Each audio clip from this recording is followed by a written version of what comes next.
Hoje nós vamos falar um pouco sobre fundamentos anatômicos. Bem-vindo ao nosso canal Estude Física. Para iniciarmos conversando, vamos falar sobre a posição anatômica, que ela foi designada para ser uma linguagem universal em que todos pudessem compreender o que estava sendo dito sem que houvesse ruído na comunicação. Então, essa posição ela é caracterizada basicamente pelo indivíduo em posição ereta, com os braços ao longo do corpo, com os cotovelos estendidos e a palma da mão voltada para frente. O membro inferior também estendido, com os pés levemente afastados e também apontando para frente, enquanto a cabeça mantém o olhar ao horizonte. Então, quando se refere à posição anatômica, estamos nos referindo a esta classificação especificamente. E isso é importante para compreendermos quando falamos sobre algo lateral, algo medial, em relação a outro membro, a outra estrutura, ok? Então, compreendido essa questão da posição anatômica, vamos falar sobre os planos, os eixos e os movimentos. Nós temos 3 planos, 3 eixos e alguns movimentos. Em planos, nós vamos falar sobre o plano sagital, que divide o corpo em direito e esquerdo, em 2 partes. Temos o plano coronal ou frontal, que vai dividir em anterior e posterior. E temos também o eixo transverso, que vai dividir em superior e inferior.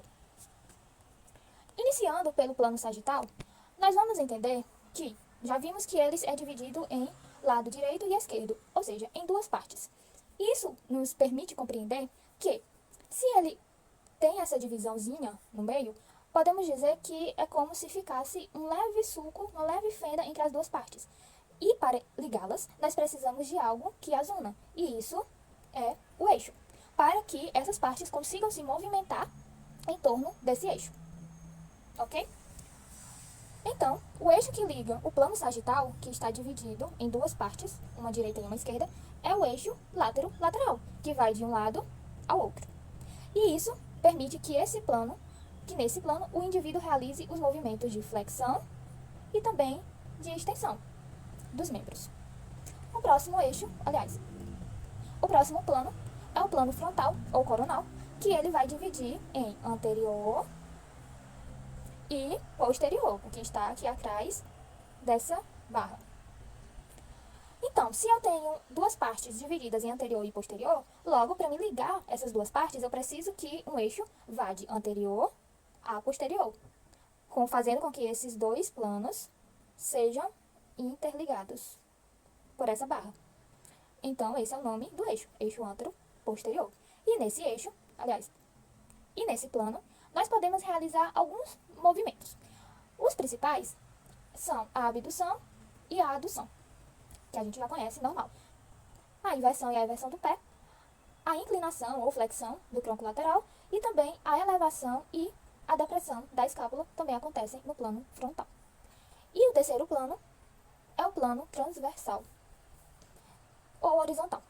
Como a gente pode ver na imagem, ele está dividindo em superior e inferior. Então, se eu tenho 2 partes, uma superior e uma parte inferior, eu preciso de um eixo que ligue a superior à inferior.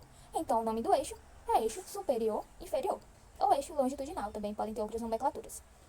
E nesse eixo, nós podemos realizar movimentos rotacionais. É como realmente imaginar uma barra, como por exemplo uma barra de pole dance, em que a pessoa consegue fazer movimentos rotacionais ao redor dela. E aí, nesse eixo, nós podemos realizar esses movimentos rotacionais, rotação medial, rotação lateral, podemos realizar uma circundução, que é uma rotação completa, e outros movimentos como pronação, supinação, e também, nesse eixo, podemos realizar a adução e a abdução horizontal. Então, esse é o resumo desses 3 planos, eixos e os movimentos que eles conseguem realizar. Se você gostou, curte para mais vídeo e siga nosso canal. Tchau, tchau!